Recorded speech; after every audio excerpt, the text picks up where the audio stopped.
আমরা যখন সূরা ফাতিহা পড়ি আল্লাহ পাকের সাথে আমরা কিন্তু কথোপকথন করি। আপনি কি জানেন? এই হাদিসে শোনেন, যখন আল্লাহু আকবার বলে দাঁড়াই এবং সূরা ফাতিহা সানার পরে সূরা ফাতিহা স্টার্ট করে আমরা বলি আলহামদুলিল্লাহি রাব্বিল আলামিন। আল্লাহ পাক উত্তর প্রদান করেন, বলেন হামিদানি আব্দি।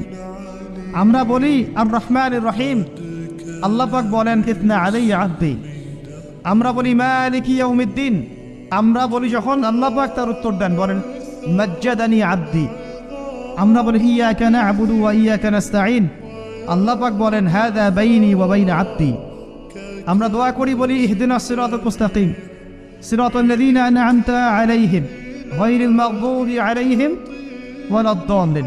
এরপর আল্লাহ পাক বলেন ওয়ালি আব্দি মা সাআলা, আমার বান্দা যে পথ চেয়েছে আমি তাকে তা দিলাম। আলহামদুলিল্লাহ। এই যে নামাজে আল্লাহর সাথে আমরা মোনাজাত করি, মোনাজাত মানে আল্লাহর সাথে চুপে চুপে